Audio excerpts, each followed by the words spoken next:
مفتی خالد الازہری کے اصلاحی بیانات اور وظائف کے لیے مفتی صاحب کا یوٹیوب چینل سبسکرائب کریں۔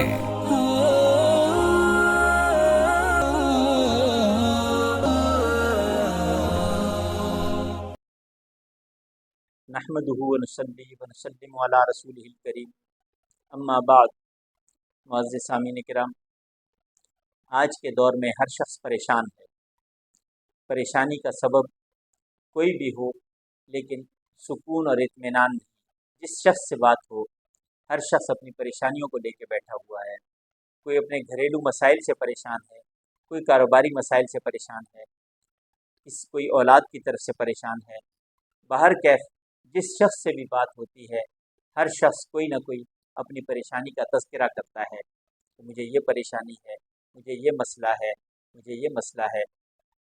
ان تمام مسائل کا حل صرف اور صرف اللہ تبارک و تعالیٰ کی طرف رجوع کرنے میں۔ اللہ کی طرف جو شخص رجوع کرتا ہے، اللہ تبارک و تعالیٰ اس کی پریشانیوں کو دور فرما دیتے ہیں۔ قرآن کریم میں اللہ تبارک و تعالیٰ فرماتے ہیں، الا بذکر اللہ تطمئن القلوب، دلوں کا اطمینان میرے پاس ہے۔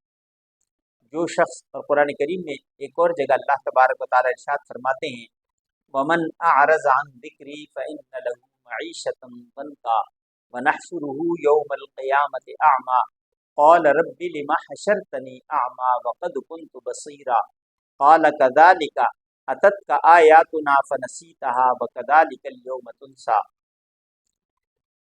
ومن اعرض عن ذکری، اللہ تبارک و تعالیٰ فرماتے ہیں کہ جو شخص میرے ذکر سے اعراض کرتا ہے، منہ پھیرتا ہے، منہ موڑتا ہے۔ ذکر کیا ہے؟ اللہ کی یاد ذکر ہے، نماز ذکر ہے، حج روزہ زکوٰۃ یہ اللہ کا ذکر ہے، قرآن کریم کی تلاوت یہ ذکر ہے۔ اللہ کا ذکر، اللہ تبارک و تعالیٰ فرماتے ہیں ہر وہ چیز جس میں میرا تذکرہ ہے وہ ذکر ہے۔ جو میرے لیے ہے وہ میرا ذکر ہے۔ جو صرف اور صرف میری ذات کے لیے کیا جائے گا عمل، وہ ذکر کے زمرے میں آئے گا۔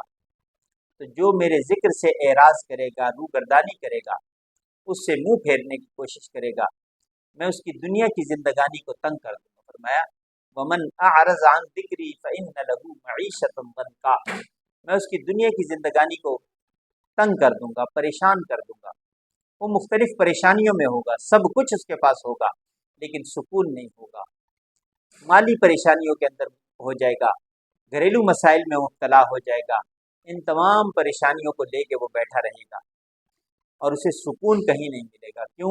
سکون تو میں نے اپنے ذکر میں رکھا ہے۔ الا بذکر اللہ تطمئن القلوب، اللہ کا ذکر جو ہے وہ دلوں کو اطمینان بخشتا ہے۔ جس نے اللہ کا ذکر چھوڑ دیا، اس کے دل سے سکون ختم ہو گیا۔ فرمایا آگے اسی آیت میں جس کا میں تذکرہ کر رہا ہوں، من اعرض عن ذکری فإن له معیشۃ ضنکا، اللہ تبارک و تعالیٰ فرماتے ہیں کہ میں اس کی دنیا کی زندگانی کو تنگ کر دوں گا، ہر طرف سے پریشانیوں سے گھیر لیں گی، مالی مسائل اس کے آ جائیں گے، گھریلو مسائل آ جائیں گے۔ اگر مالی مسائل نہیں بھی آتے، سب کچھ ہوتے ہوئے یہ پریشان رہے گا، راتوں کی نیند اس کی اڑ جائے گی، دن کا سکون ختم ہو جائے گا۔ وَنَحْشُرُهُ يَوْمَ الْقِيَامَةِ أَعْمَىٰ، دنیا میں بھی سزا بے سکونی کی صورت میں، اور آخرت میں سزا یہ ہے۔ فرمایا اللہ تبارک و تعالیٰ فرماتے ہیں جو میرے حکم سے، میرے ذکر سے، میرے قرآن سے، میری نماز سے اس سے منہ پھیرتا ہے، میں آخرت میں اسے اندھا کر کے اٹھاؤں گا۔